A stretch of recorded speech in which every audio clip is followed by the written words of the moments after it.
Krishna Krishna Krishna Hare Hare Hare Rama Rama Rama Hare Hare. हरे कृष्णा। श्रील प्रभुपाद की जय, गुरु महाराज की जय, आप सब भक्तवृंद की जय, निताय गौर प्रेमानंदी। तो जप की सुधार छोटी सी पुस्तिका जो गुरु महाराज की है, जिसमें 4 कुंजियों में से एक कुंजी है विनम्रता। तो विनम्रता ये बहुत ब्रॉड है और बहुत बड़ी सब्जेक्ट है, विषय वस्तु है। तो बेसिकली साधक को भक्त की संग करना होता है, क्योंकि भक्त संग के बिना भक्ति कर पाना असंभव है। तो चैतन्य चरितामृत की जो श्लोक कल हम पढ़ रहे थे,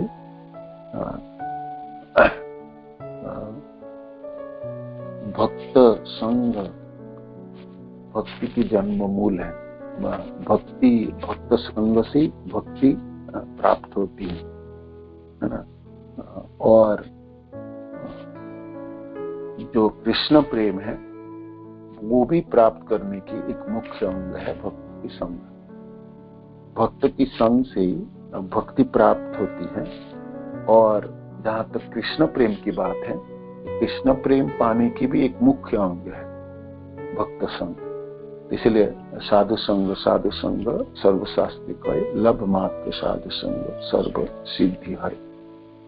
तो भक्त की संग करते समय किस प्रकार भावना होनी चाहिए और एक साधक किस चीजों के ऊपर भरोसा करेंगे, तो वो और कैसे करके भक्तों की संग निभा पाएंगे,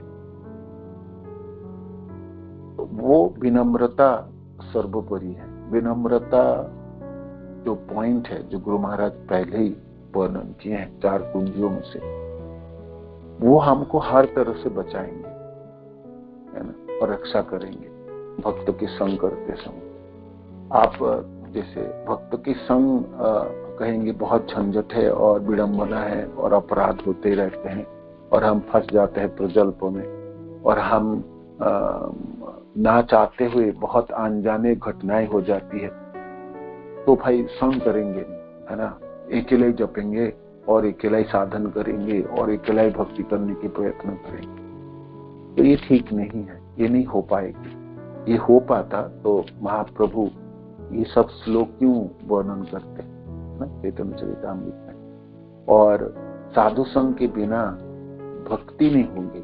ज्ञान मार्ग में तो जा सकते हैं व्यक्ति, अकेला ज्ञानी बन सकता है, ध्यानी भी बन सकता है, वो ध्यान मार्ग में जाके वो कर्मी भी बन सकता है। हालांकि कर्मी में भी बहुत सारे लोगों की सहायता की जरूरत है, माने और क्षेत्र हो सकता है, भक्ति नहीं हो सकती, है ना, भक्ति नहीं कर पाएंगे। भक्ति संग की समन्वय है, संग में रह के भक्ति होती है। भक्तों के संग में रह के भक्ति करनी है, भक्तों की कृपा से भक्ति होगी, भक्तों की सहायता से भक्ति होगी, है ना।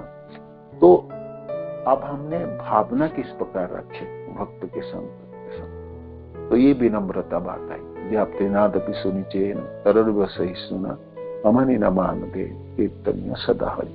आपको निरंतर जपना है तो आपको ये भावना रखनी है। विनम्रता आपको अपनाना ही अपनाना है। आप कहेंगे मैं इतना विनम्र नहीं हो सकता हूँ और मैं लोगों की बात सहन नहीं कर सकता हूँ, तो फिर भक्ति आपके लिए है भी नहीं, है ना, ये क्षेत्र आपके लिए है ही नहीं, है ना। यहाँ पर पहुंच के आप कुछ और करेंगे, तोड़फोड़ करेंगे, है ना। भाई आपकी भक्ति नहीं होगी, दूसरे 4, 10, 12 लोगों को भी भक्ति नहीं करने देंगे, किसी को भी नहीं करने, विडंबना शुरू हो जाएगी। तो ये है, इसीलिए दोनों की आप देखेंगे, भक्ति के भी जो मूल है वो भक्त संग है, और कृष्ण प्रेम उत्पन्न होगी उसको भी मुख्य अंग, बहुत सारे और अंग है, साधु संग, साधु साधु संग नहीं, साधु की संग होगी, भागवत की श्रवण होगी, ब्रजवास होगी, संकीर्तन होगी, नाम कीर्तन, साधु संग, नाम कीर्तन, भागवत श्रवण, है ना, अर्च विग्रह सेवन, मथुराबार, सकल साधन श्रेष्ठ, यही पंच अंग कृष्ण प्रेम जन्म, यही पांचों अल्प संग। कृष्ण प्रेम जन्म लेने के लिए ये पांचों के अल्प संग भी आपको कृष्ण प्रेम प्रदान। महाप्रभु यहाँ कहते हैं कृष्ण प्रेम उत्पन्न करने के जो मुख्य अंग है वो साधु की संग है। तो साधु की माने वैष्णवों की संग ही आपको दोनों चीज प्राप्ति, भक्ति भी प्राप्ति कराएंगे और कृष्ण प्रेम भी प्राप्ति करा देंगे, है ना। भक्तों के संग के बिना होगी नहीं। तो फिर हम जो पॉइंट हमने बात करी थी, जो हम जब संग करने जाएं तो हमारा भावना होगी जो मैं सबसे अधम व्यक्ति हूँ, सबसे लाचार हूँ, सबसे कम जानता हूँ और मैं सेवा कर ही नहीं पा रहा। सब लोग बहुत सेवा कर रहे हैं, सब लोग बहुत अच्छी तरह से भक्ति कर रहे हैं, जहां तक मेरी बारी है मैं ही सबसे नालायक हूँ, है ना। ये बहुत अच्छी जजमेंट है ना, बहुत अच्छा आवरण है जो आपको बचा के निकाल के लेगा। आपको हमेशा आध्यात्मिक जीवन में बैक बेंचर होनी चाहिए, फ्रंट बेंचर की जरूरत नहीं है। कर्मी के जीवन में जहां पर प्रतिस्पर्धा है वहां तो फर्स्ट बेंचर की बोलवाला है, आध्यात्मिक जीवन में बैक बेंचर की बोलवाला है। जी मैं सबसे अधम हूँ, ये जितने भी भक्तों के संग है, जो भी भक्त यहाँ पर है उनमें से सबसे निकृष्ट हूँ, सबसे निकृष्ट हूँ। कविराज गोस्वामी कहते हैं पुरुषेरो कीट है से लघिष्ठ, जगाए माधाई हुई थे मुहि से पापिष्ट। जब कविराज गोस्वामी ऐसे बात कर सकते हैं तो फिर हम किस खेत के मूल्य। कविराज गोस्वामी ऐसा बात करते भी हैं और पूरे जीवन ऐसे निभाए भी हैं। चैतन्य चरितामृत के ग्रंथकार कहते हैं वो इस तरह से बात कर सकते हैं, तो हमारी क्या औकात है सोच लीजिए। ऐसे करके हम अपनी तुलना करें हम आचार्यों के साथ, श्री गोस्वामी हो या श्रील प्रभुपाद हो, भक्ति सिद्धांत सरस्वती ठाकुर हो, हमारे आचार्य हो, तो हम देखें ना हम कीड़े मकोड़ों की तरह, माने हमारी औकात सामर्थ्यता इतनी कम है, आपको सचमुच आपके सिर झुक जाएंगे, अपने आप झुक जाएंगे। हम आचार्यों के बारे में सोचे, हमारे गुरु महाराज के बारे में सोचे, श्रील प्रभुपाद के बारे में सोचे, वरिष्ठ भक्तजनों के बारे में सोचे, तो हम सचमुच हम कांपने लगेंगे कि हमारी क्या स्थिति हो, मतलब हमारी स्थिति है क्या। तो हमेशा ही हमको जब भी हमको तुलना करनी है, हमको अपना स्तर देखनी है, हमको ऊपर वाले लोगों की देखनी, नीचे वाले लोगों के साथ हमको तुलना है ना। नौसिखिया के साथ हमने उन लोगों से तो मैं बहुत अच्छा जप रहा हूँ, मैंने बहुत अच्छा रूल रेगुलेशन फॉलो कर रहा हूँ, तो मेरी जो बोलने की जो अर्थ है, हम हमेशा ही अपने को निकृष्ट समझे। बेशक हमने बहुत अच्छी तरह से साधन क्यों ना कर रहे, बेशक हम अपने भक्ति में बड़े चौड़े हैं, बेशक हमने सब कुछ कर पा रहे हैं, तो ये तो गुरु की कृपा से, श्रील प्रभुपाद की कृपा। तो हम अपने को हमेशा ही निकृष्ट समझेंगे और हम ही समझेंगे गुरु महाराज की कृपा से मैंने थोड़ा सा भक्ति कर पा रहा हूँ, थोड़ी सी साधन मैंने कर पा रहा हूँ, मेरी करने की सामर्थ्यता आचार्यों जनों की है, मेरी धरोहर नहीं है। तो ये चीज समझ में रखेंगे तो मेरे को बहुत सहायता होगी। और सर्वोपरि मैं एक आत्मा हूँ, मैं शरीर नहीं हूँ। मानो कि कोई किसी ने मेरे को कुछ बोला भी है, वो तो शरीर के ऊपर है, आत्मा को थोड़ी लगने वाला। किसी ने गाली दे दिया, किसी ने मेरी आलोचना किया, किसी ने मेरे को खूब डांटे, है ना, या किसी ने मेरे को बुरा भला कहा, जो भी है वो तो शरीर के ऊपर, आत्मा को थोड़ी लगेंगे। मैं तो आत्मा हूँ, है ना। जीवेर स्वरूप है कृष्ण नित्य दास, मैं तो कृष्ण के हूँ, कृष्ण के नित्य दास हूँ।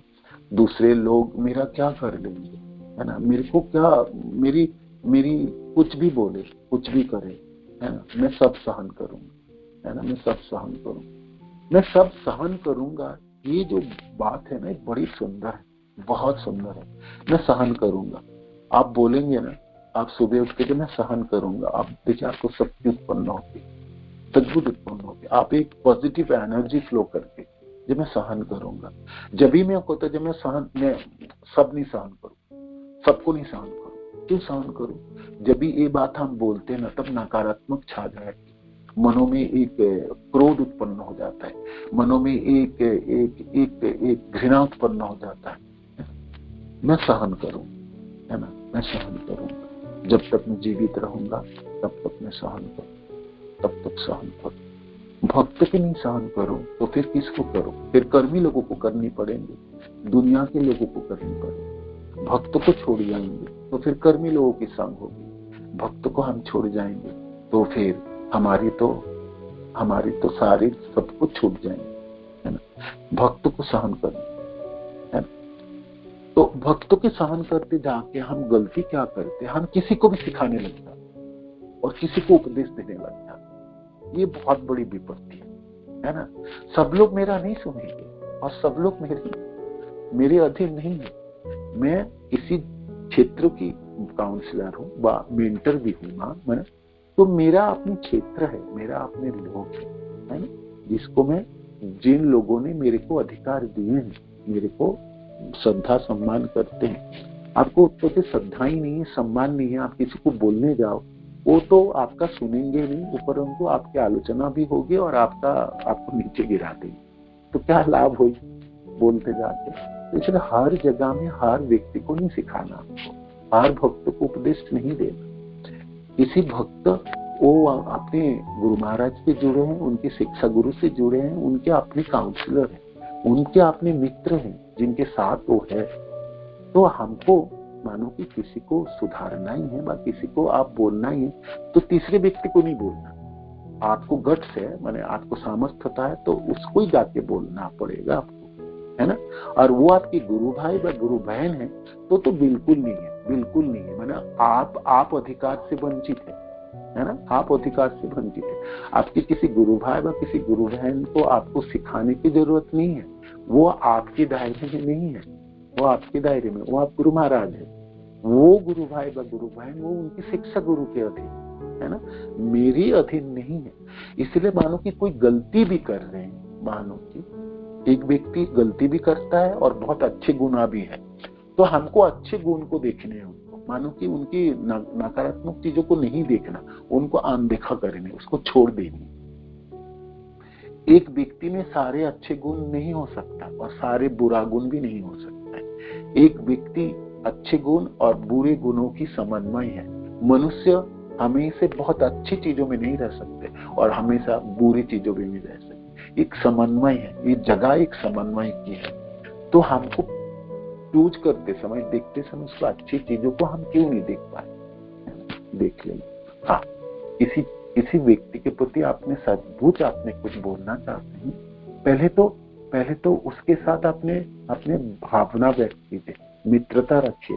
बोले दूसरे भक्त को जब हम जांच करते हैं, आंकते हैं, तो कैसा भावना होनी चाहिए, तो कल हम और आलोचना करेंगे, ठीक है ना। हरे कृष्णा।